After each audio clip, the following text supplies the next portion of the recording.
Welcome back to the basement. It's Vlad, your host of the Machete Podcast. We're on the cutting edge of wit, whimsy, and the wonderful. Got my coffee, got my vape, and we're about ready to start this thing, aren't we? So, first off, let's do a audio and visual wrist check. What do we got here? We got a can you see that? Is that all right? Yeah, Citizen Pro Master Diver. It's a present to myself for my 18-month sobriety. Probably my most prized possession. Anyway, love to watch. Love it. Such a good timepiece. And it looks good too. Too bad the lighting in here is not the greatest today, but we'll do it with it. Other than that, got some I think they're prayer beads and then some crystals and some other doodads on my other wrist. Just to, channel my Jedi-like mind and mentality and my superpowers all in there, and also with the rocks and stuff. Yeah, I like the rocks and stuff. Rocks and stuff. Still going strong. Anyway, today on today's podcast, I wanted to talk about dreams. I want to talk about something fun. Something that was on my mind. Talk about dreams. Dreams, are they visions? Are they just dreams? Are they both dreams and visions? Are they separate? Can they be the same? Can you have both? Can you have one? Can you just have one? Can you just have dreams? Or am I just mad? Am I just a mad lad trying to make sense of the insensical, the consequential, and the inconsequential? Just trying to make sense of it all, huh? As I ramble on this podcast as you gladly listen to me or view me from wherever you're at, hopefully not a basement like mine. As I use this backdrop as, kind of the backdrop of my mind. I mean, this is look at these books. Look at these books just waiting to be read. Man, I'm so far behind. On the knowledge curve, on the curve of everything. So dreams. Well, let's just talk about what are dreams. Dreams are when you go to sleep and you envision stuff, right? It could be like non-consequential. It could be like weird, sporadic. Or sometimes like some people like see the future. Or sometimes those dreams are like conversations and stuff. And then some people actually have what's called lucid dreaming, where they're like conscious while they're dreaming and like can make choices and decisions and like either change the dream or make decisions in the dream, like live a whole nother life within the dream. They're basically like tripping balls while being asleep. It's kind of what lucid dreaming is like. And then you got all the way on the other, you keep going along the spectrum, and you've got like visions, right? Like so many religious texts are based on visions. So many inventions are based off of these visions, that people have that are from some otherworldly entity, or whether it's a god or goddess or demon or angel or spirit, or even like some would argue like one's most higher inner self, above and beyond, because we're all connected and stuff. So what is all of this? I don't know. I don't know what it all is. I just know it happens to me. You guys ready for some stories? Huh? You want some stories? You know you want some stories. Yeah, you do. So, you know how I had said before that I had the vision, the dream vision, when I was out there running and gunning, boozing it up, doing drugs, being a derelict, being a wanton person of chaos and destruction. Right? I was out there and I was just doing it. And then what I imagine being my higher power, or what I've consolidated now as my higher power, or at least something looking out for me, right? Which would be my higher power, right? Yeah. Sent me the vision where I was in that great, I'll just retell the story. So I'm running and gunning, I'm getting into fights and everything in the real world, in real life, getting drunk, spouting off my mouth at biker bars and spouting off my mouth at dens of sin and corruption, just trying to get anyone to kill me because my fiance, my love of my life, Andrea Heminger, died.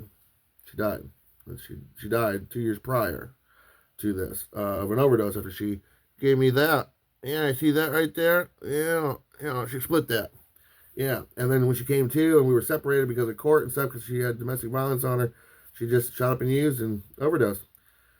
Rough stuff. So I, being me, couldn't just commit suicide to go meet her on the other side. I had to be death by someone else's hand. That's what I fucking did. That's what I flipping did. That's what I did. You know what I mean? So I just ran with it. Any little thing I could do. A lot of drinking, a lot of drugs, and then just put myself in situations, ever more pressing situations, with more and more dangerous people, getting to know them, building their trust, and then breaking it. Because I was hoping, if there really are villains of this world, like we're led to believe, eventually one of them's got to kill me, right? So I'm doing this, and I'm half succeeding. I'm just getting beat up all the time by like many men, just beating the tar out of me, just day in day out. Getting like giving me concussions and everything else. So finally one night, I'm drinking, right? Beside myself, no one to fight, no one to kill me that night. And close my eyes. I'm drunk. I'm like, man, I need some sleep. Like, I'm not tired, but I need some sleep. So I close my eyes. As soon as I close my eyes, I open them, and I'm in this great hall. Right? And there's these people dressed in furs and in armor and with weapons like swords and guns and everything that you could think of, right? And like there's these giant wooden pillars, going up with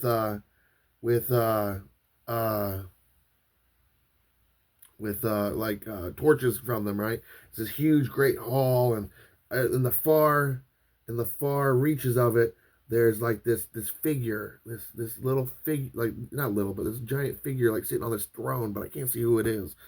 Anyway, these people are arguing.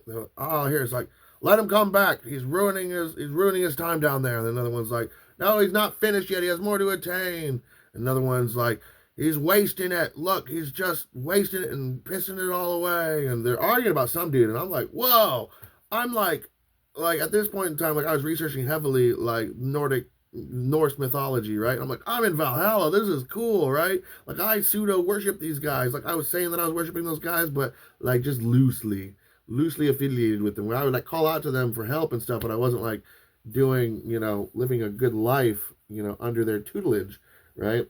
So, like, who am I to say that I was worshiping them, right? Like, doing a piss poor job of it.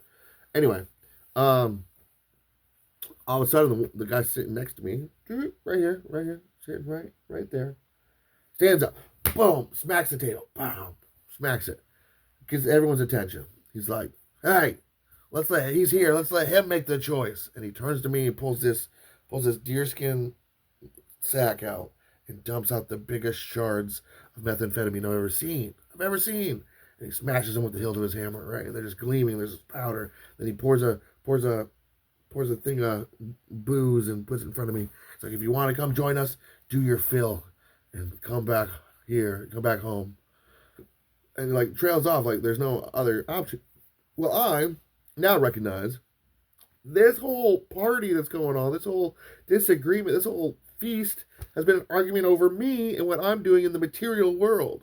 Like my spirit is somewhere else right now, and I'm arguing, like I'm being like they're debating on whether basically if I die in my sleep or not, like and what I'm done with my life and where it's headed and everything, and I'm like beside myself, and I have a lot of gruff and a lot of honor and a lot of gristle and a lot of claws, but man, at the end of the day, when I'm confronted by like heroes from time eternal and gods and goddesses complaining about my actions, I'm a little punk. So I stood up and I was like, "Whoa, guys. And it was like doing the whole thing where I'm like, just wishy-washy with what I am because I'm trying to think of what to do, how to get out of here, how to make this right, what words to use. But then I see this great table, it's filled with food and everything. I'm like, oh, I'll just walk over here and get a drink, stall a little bit, stall tactics, because something's got to come to me, right? Something's got to get me out of this weird situation. I'll wake up. This vision will be over, and I'll wake up. I'm like, oh, that was a good vision, but I'm not waking up. I'm trying to get myself to wake up because by this time, like, I think I can do it, but I can't. And I'll go to the table, and there's this beautiful glass vase outlining gold, right? Gold trim, but it's glass, and it's got water. I pour myself a glass of water, and I think about what they've been saying, and I get this resolution within me, like I could do my fill, but I don't want to. I'm not done on Earth yet. And I have to make that apparent. So I pour myself this glass of water, and I take it and I toast them, and I'm like, I'll see you all when I see you. I take a drink. As soon as I take a drink, bam, my eyes are open. Boom! In the real world, splitting headache because I am hung the frig over. Just hung over. Got the shakes even because, by this time I'm a bad alcoholic, so I'm like shaking real bad because, I've been asleep for all night. Well, my body has been. Mine hasn't been. Mine's been off in spirit land, And so I wake up. I was like, man, that was weird. But my first thing I got to do is I got to take care of this body. So naturally, being the addict that I am, I was like, I need my Four Locos. So I just go and start walking down to the gas station to get Four Locos because I needed three of them to get me. I had to drink those three to last me to get to the liquor store to get my liquor, and that would give me enough booze in my system to get to the liquor store and back home and keep drinking, right? Well, as I'm at the liquor store, I reach out my hand, right, and I remember when I told these gods, these heroes, that I wasn't done yet on earth, and I drank the water. So instead, I grabbed the water and I drank it, and I bought it, and then I drank it as I walked with the shakes, detoxing, which is dangerous for an alcoholic, to the hospital, and that's eventually what found me into recovery, which has graciously given me this basement where I got this podcast. Right, so that's a vision. That's a vision I had that spurred me on. That was my moment. Like some people, like the Christians say, they have a moment with God. Some pagans, us pagans, say we have a moment with the gods. Like this was my aha moment. This vision that was not of me. I did not make this up. Like it was given to me to like show me the error of my ways, to make me make a choice, to stand resolute in that choice. Otherwise, who knows where I would have ended up and how many more people I would have hurt in my quest for unalivement, So, just a little bit of galactic, of godly, of goddessly, a little bit of intervention, right, to get me on this path, right. That's not the only vision I've had since that moment 2 years ago. It'll be 2 years ago in 19, 20, in 22 days. In 22 days, it'll be 2 years. In that 2 years, I've been on a quest not only for my sobriety, but to have these visions, to connect with these visions, to go deeper in these visions, right? It started off just like willing myself to sleep, And then before I go to sleep, like I'm gonna control this, gonna control this, gonna control this. And like everything I had was I was gonna control it, and it got to be where I started controlling my dreams and have lucid dreaming, which was great. It was awesome. It was phenomenal. But it wasn't like these other visions I've had, which I'll talk about here in a second. So let's rewind even further back. Let's go back to the day Andrea died. The day she died. I didn't know she died that day. Did not know she died that day. I gotten drunk that day. And because I was an alcoholic, because we had split because she hurt me. She busted my lip, and we could no longer have anything to do with each other at least until the courts, dropped it, right? And so I was drinking, and we'll go to sleep, go to bed, and in this dreamlike state, like I'm awake, and like this blue four-armed like woman figure, this like but like with this love and this power radiating off of her, like she was dark blue skinned and but otherwise looked human but like different. She had four arms and stuff, and she comes up to me and she embraces me with all four arms, and she kisses me like lovingly, like on the mouth and everything, and she says, "I'm sorry for your pain that you're going to go through, but everything will be all right. I'm fine now." I don't know what this meant, or she said she's fine now. I forget. So I woke up and I was like, because my whole life I've had little dreams, little visions, even more than I can remember.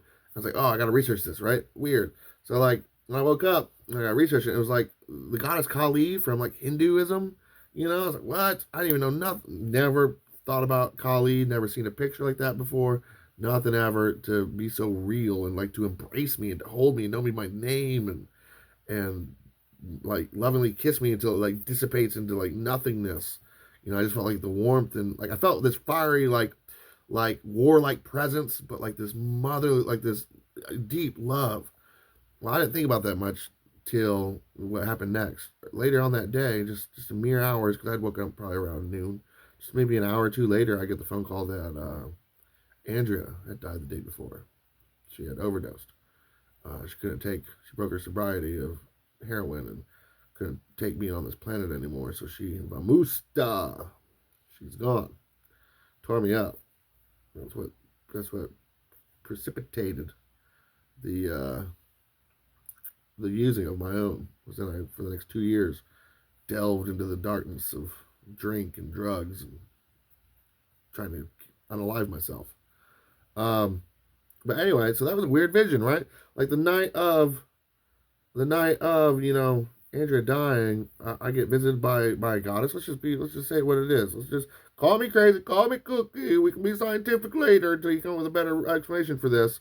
But like, I have a dream where I'm embraced by a motherly goddess of war who's all about nurture and the pinnacle of feminine, protection, over who she loves, and embraces me like that and says she'll be fine, and lovingly kisses me and lets me disappear into a night of blissful rest. I thought that was weird, and I've always thought about that from time to time. It hasn't made much sense till recently, very recently, which I'll get to. I see you there. I see you there taking notes about the crazy man. I'll get to the why. It makes sense now. Yeah. So, yeah, I visited, and we could dissect that, like womanly energies, and Andrea's energy was like released to the cosmos, or went to some afterlife, and here I am visited by, by Kali, the vengeful, woman, to embrace me and to lovingly give me a kiss and let me disappear into pure ecstasy and love, as the final send off of Andrea's spirit. Like that says something, right? Like, shoot. Mind you, just on booze at this time. Just on booze. No psychedelics. Vladdy don't play like that. No. So let's fast forward. So this is weird, right? 2 drunk experiences with 2 vivid dreams. Okay, that seems pretty cool, right? Yeah. Well, as we move along the story, you'll see how the more sober I get, the more of these visions I have. So, fast forward. I'm questioning my spot in my religiosity. As you've seen in these few videos, I've always been like vague about my religiosity and where I stand on the pagan Christian spectrum, and because I don't even know, I'm more pagan leaning than I look. But yeah. So I'm like searching this out, and I search out a Catholic, and I talk to the Catholic about where I am at. I talked to a NA sponsor, a 12-step program sponsor, about where my spirituality lies, and then I go see a seer, and the seer tells me that Odin's always been there for me, and among others have given me the first vision that got me clean. So I start proceeding Odin, right? Well, in the first time that I rededicate myself, to walking with Odin, learning from Odin, I go into a trance-like state, because by this time I taught myself meditation techniques, right, where I can get my brain levels into like that sleep mode, that theta waves and the beta waves and the delta waves and stuff. I can calm down my body, and I can put my brain, my thoughts, put my soul in a little packet and put it into a spatial dimension that is not my body, and leave my body, and I can be there, and I can like go through the stuff that is me, and I can calm down and let everything that this body goes through and this mind goes through on this plane of existence, I can let it all go for a moment and have some peace and quiet to think about stuff and to see what comes to me. And I can also be contacted by the gods and the powers that are out there, right? You don't have to believe all that. You don't have to believe that. Maybe you don't do it. Maybe you don't want to try, but that is not for me to say, okay? Like, that's cool. I do. I'm not getting high anymore. I'm searching out spirituality, like I sought out drugs and alcohol, and the real spiritualities will stick, right? Just like the real drugs stuck. So I'm just doing the same thing I did before, but this time using natural means through meditations, using having sweet smelling aromas, having rituals and stuff to enter these dreamlike states, right? So anyway, I can enter these trance-like states, right? And I've been meditating and stuff. Well, I dedicate myself to Odin and do all this and stuff, like I learned like a mental spell, like where when I cross my fingers and I say a time, I can lay down and then my body will wake up before that time, right? And so far it's worked. Well, the first time I did it, I had a vision. Like I had a dream. It was a weird dream. It was like a lucid dream. It wasn't a vision. It was a lucid dream. But I couldn't change everything because by this time in the story, like I've been doing these dream walks since that dream to like change the dreams, like remember how I said, and do what I want, have superpowers, have my own movie, my own time in my dream. I love sleeping because I can just do whatever I want in my dreams and just have a blast before my body has to wake up. Like I've been lucid dreaming for 2 years now, and it is a fun time. But yet this time I couldn't change everything. But there was a test in this dream. In this dream, I knew it was like I was told, I was supplanted into my mind that I had to join this religious organization, these magic users. But I had to prove myself to them. First, I had to find them, and I had thought I'd found them, but I had to prove myself into them. It was like this giant, like old timey, like school, right? And uh, uh, anyway, I have to sit in this class, right? This college, it's like this big giant college building, right? And I got a old timey, like old time. Like when you think of like old wizard schools and stuff like that was it, but like half of it was college and half of it was like wizard school. Anyway, so like I'm sitting there and learning about like ancient Rome, knowing that I'm just with the normies, right? And what I want to do is I want to learn more of this magic, get in touch with more of this magic and stuff in these dream states because I want to connect with my higher power. I want to connect with just want to connect with whatever's non-human existence that's out there, and I'm trying to do it through my dreams, through dream walking and visions and stuff, right? So I'm sitting in this class, right? I think to myself, well, what if I fall asleep in this dream another dream, and in that dream, lucid dream, so I'm wherever these secret societies at, and therefore I project myself into another reality to project back into this reality where they're at. What if I do that? So I do it, right?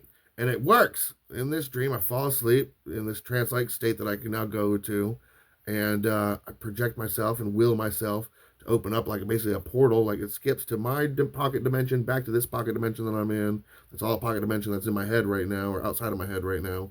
And anyway, they applaud me and they allow me into their little society as an initiate, right?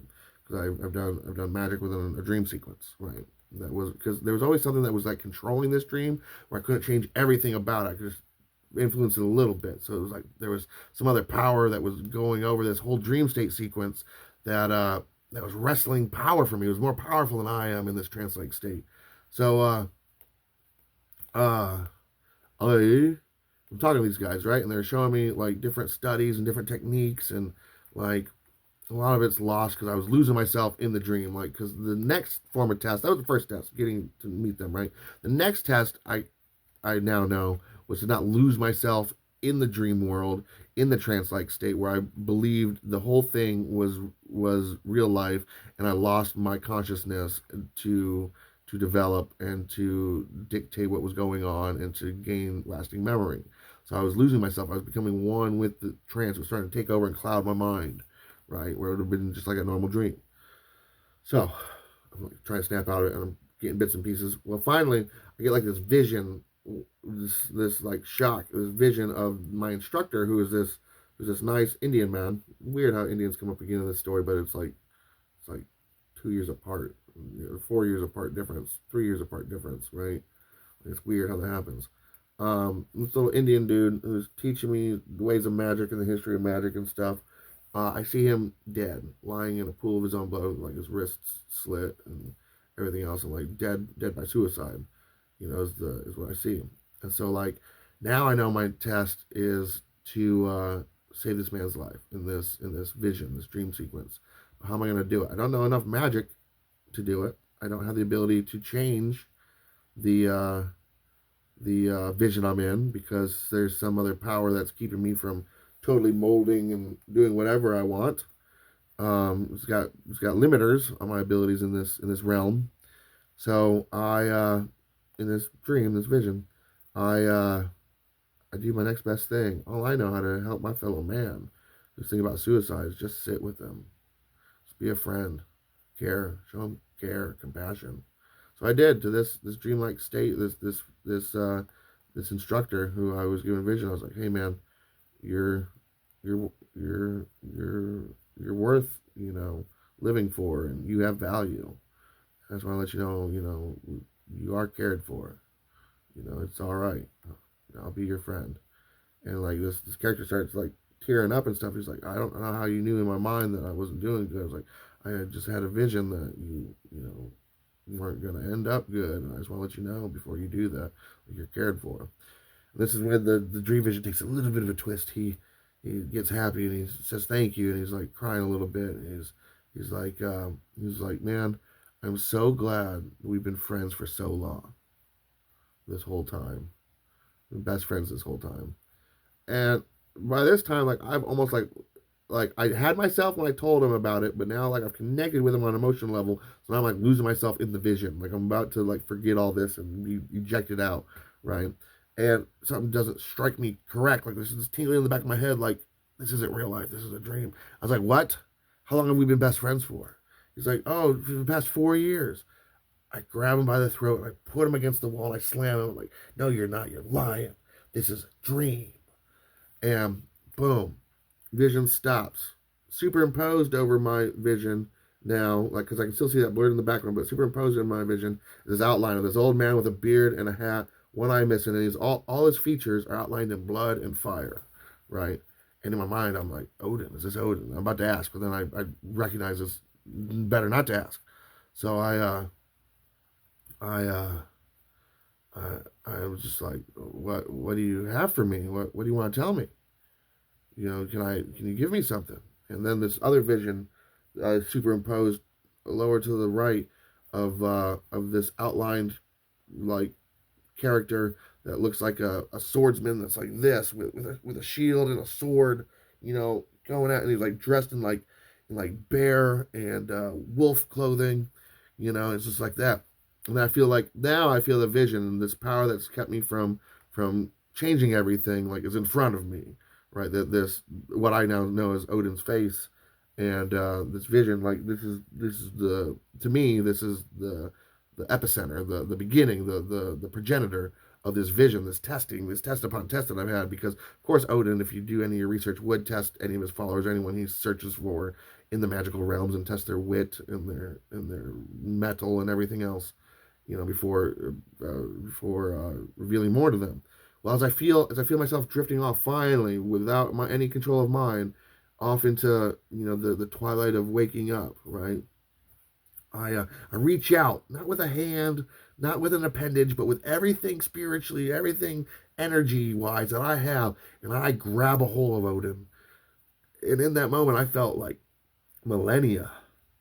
I was grabbing onto like millennia of years, thousands of years worth of wisdom and power.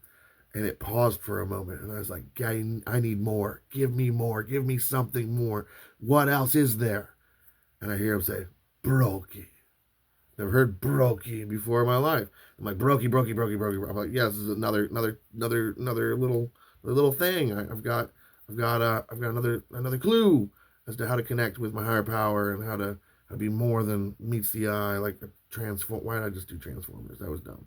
But how I can, you know, connect with the otherness that surrounds us and stuff. So I'm like chanting Brokey over and over again, and I feel myself slowly drifting off into away from this vision, and my eyes flutter open, and I'm saying Brokey out loud, Brokey, Brokey, Brokey, Brokey, like I wake up coughing, saying Brokey, like verbally, and I go use the bathroom. Then I come back and I look up Brokey, right, and it comes up Brocker. The first one is what it comes up with, which is the old which was the dwarf from Scandinavian lore, that forged Mjolnir and fixed Mjolnir. And so I was like, oh, so he told me broker, but no, he said Brokey. You know, it was like Brokey. You know, just flat, just like that. And so I spend like the next 4 days researching Brokey. Finally, I find out that Brokey is in a language I've never heard before. It's Old Norwegian for whippersnapper. So basically, now in this dream, in this vision, I touched an eternal, okay, and asked for more than I was given from the bear wolf soldier thing, right? The thing that was given to me. And I asked for more, and he called me a punk, right? Isn't that crazy? That's a crazy dream. If that's a dream, that's a crazy. These are my dreams. I call them visions. Welcome to my TED Talk in the basement here on the Machete Podcast. These things are crazy. So we got Kali, we got Odin, we got saving my life, we got all these things. So my question to you out there is: do any of you have a story? Because I got tons of these stories. I got all these little vision quests and these little dreams and these realms. Like when I got a new roommate, I'll tell that one real quick. Got a new roommate, and like the first night, we're sleeping here. Like my roommate's got a past, like a pretty dark past with some things that he was involved in. Like, but it's his story to tell, right? And he's questioning it, right? But I didn't know any of this, and I didn't know any of this, right? But I'm having this dream, and like I'm sitting there on this cot underneath the stars. At towards my feet to the left, there's a fire going. To my immediate left, there is like a pit of warhammers, and I pick one up and I look at it. It freely moves. It's this big giant, like warhammer with a big old end on it. I'm looking at it and everything else. And it's not lost on me that the warhammer is a pagan symbol, of war and everything. But then I see also in the pit is an arm. It's an arm connected to another warhammer, and it's pulling the warhammer so hard, but it can't lift it. This other figure's trying to lift it because the arm's attached to a body, obviously. But it's bent the handle of the wooden warhammer. It bent it so hard, but it won't budge. And sleeping there, that arm belongs to my new roommate. And he's fighting whatever in his sleep, and he can't do anything. And he's just fighting whatever, right? And I hear a voice saying, help him, guide him. And then I wake up. And when I wake up, I'm up for a little bit. I go smoke a cigarette. My roommate's awake. He goes to smoke a cigarette. We go smoke separate cigarettes. It's like first day, so we're just getting to know each other, right? And I come back. He shows me some bits of his past that pain him, that still have a hold of him, but he's not sure where they belong in his newfound recovery and stuff, and he's not sure where they belong in this new man he's wanting to build because it goes against the new man he's wanting to build, or he's just confused. And so now I recognize that this dream was a vision to show me that he's wrestling with spirituality just as I wrestle with spirituality. But as I am able to move forward and research and feel all right in my own self to do it, like I need to be able to pass on these techniques, these skills to him, not tell him what to think, teach him what to think, teach him how to think, so he can find his own warhammer and apply it to his life instead of struggling as he is. And there's not more beautiful metaphors out there for helping myself and helping another man. And these are just dreams, you doubters out there. If these are just dreams, you doubters out there, oh boy, then they're just dreams. And I have the best mind that wants to help others and help myself and all this other jazz. I like to think that there's something extra out there, something connecting with me. It gives me purpose to research these visions and stuff and put in more time. Because the more time I'm doing this, is the less time that I'm grieving, drugs and alcohol. I'm just going face forth into this. All these dreams and visions have been done completely sober. All I've had is completely clean. All I've had is coffee and nicotine and some good heavy meditation. Yeah.